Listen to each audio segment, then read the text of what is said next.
More in the Liquid Dew of Youth. Smoke Pit Fairy Tales, Part 5. Chapter 12. Dumped.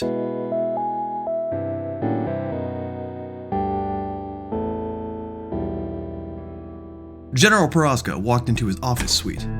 Glaedwine was sitting by the break table with an almost empty coffee pot.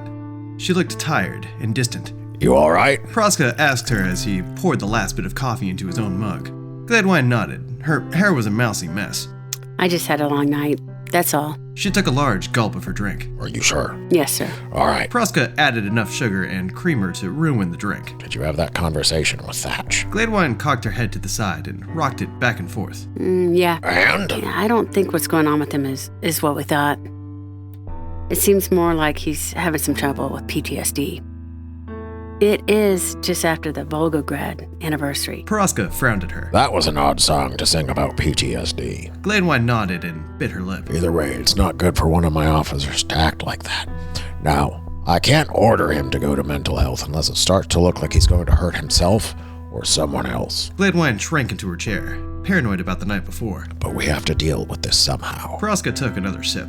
Glaedwine had to do something with herself. She had an uncontrollable urge to wring her hands, and she knew that Piroska knew that she only did that when something was terribly wrong. Not wanting to give herself away, she occupied her fingers by putting together another pot of coffee. I think I have an idea. Piroska said over her.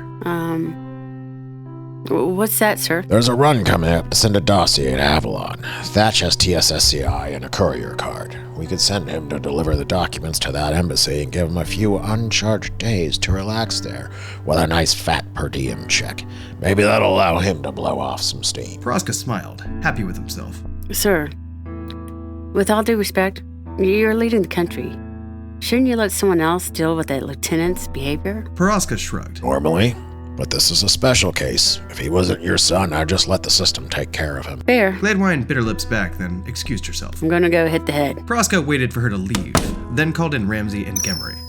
When the two of them entered the break area, Piroska waved them in. Let's talk in my office. Close the door behind you. The general sat down and looked them over. So, what happened? Well, General. Piroska cut him off when he realized they were still standing at attention. Stand at ease, gents. They complied, and Ramsey continued. Sir, we were in and placed listening devices in Allenworth's house, and we were almost done with the Sergeant Major's when he showed up at her house. Gemery took over. We snuck out the back real quick when she was coming downstairs, but General Cecil stayed behind for some reason. Then Thatch stabbed him to death when he found him. What? Piroska beat his fist into his desk, flustered. What the hell was he even there? I don't know, sir. He insisted that he come along, and it wasn't like we could have told him no. That stupid son of a bitch. He leaned back into his chair and rubbed his hands over his face, shaking his head. This is not good at all. Ramsey and Gemery stood silent. Have you two at least retrieved the body? No, sir.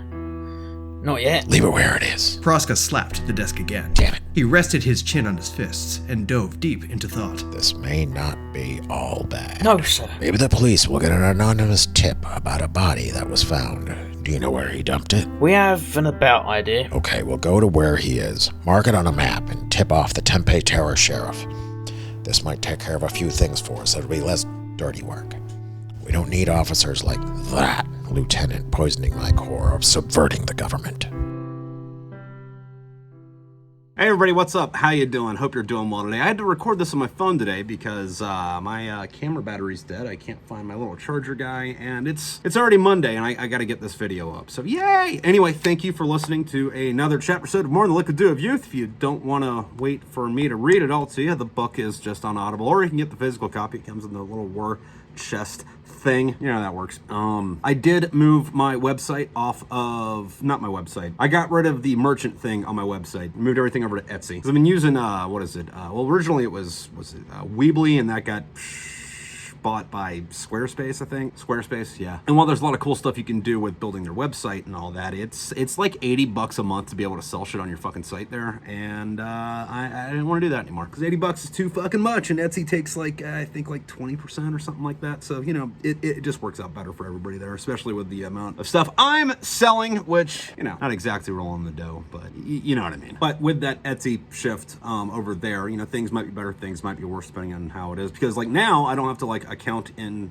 for shipping. Because, like, you know, back when I had my website, the shipping thing wouldn't fucking work. So I just had to account shipping into the price. Be like, hey, you get free shipping, because I'm calculating everything going to fucking Hawaii, because, I mean, that somebody in Hawaii could buy stuff. There aren't any war chests in Hawaii. When you get a war chest, I put it in this, I put a pin in this map for where it goes. I'm still missing a few places, but, you know, that is what it is. But some things are cheaper over there. I think originally, like, the actual sales price is cheaper, but once you factor in shipping and all that, I mean, it might be more expensive. It might not be. I don't know. It doesn't let you, like, check stuff out on your own. Like, you have to be logged into, I don't know.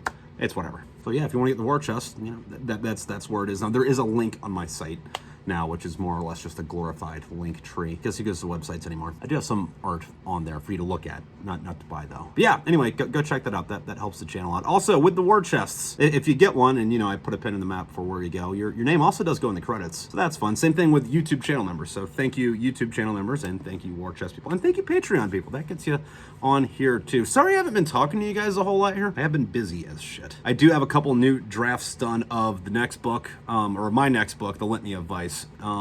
It's called The Litany of Vice. While it's not in the Smoke with Fairy Tales continuity, it is in the universe, but I'm not going to tell you too much about it right now here, because where it takes place in the universe is further down the line than we are here in the audiobook story. So I don't want to give anything away. Not that it's really given that much away. Not that it's really given anything away. Hell, you won't even know what I'm talking about, right? Where we're in the middle of book 5. Yeah. So anyway, The Litany of Vice. It's about a European mech pilot, and tensions are rising between Mars, Venus, and Saturn, and a group of pirates get thrown into the mix. And it's a good time. I've been working on the art. I'm a couple drafts into it. I've got it out with my beta readers, so having them look at it, let me know if I'm just screaming into space or if I'm being stupid about it or whatever. But then after that, still got to get the art done, and then got to do all the copyright stuff, and then it'll be out your way. But anyway, thank you for tuning in. Thanks again to channel members and Patreon people, and who else am I thinking? War Chest people. Thank you, War Chest people. All right, I'm gonna get going before this becomes the entire video. Y'all have a good day, and I will see you next week, I think. Story's about to ramp up. We're gonna go into the final arc here soon. All right,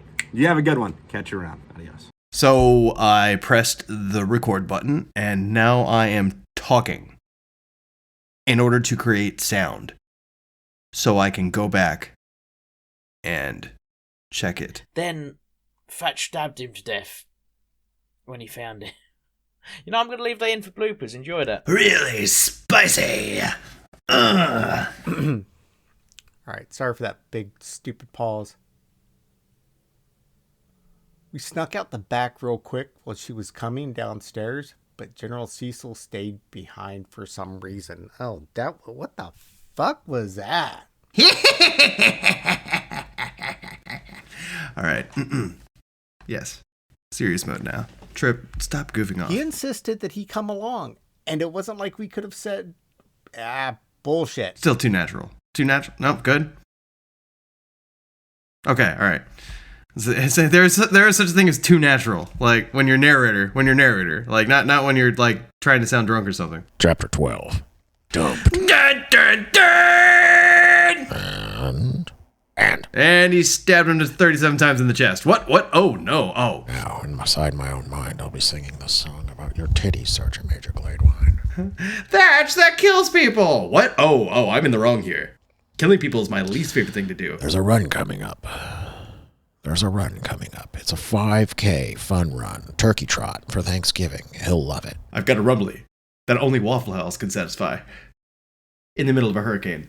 I have no idea how to pronounce that, so we might have to retake that at some point.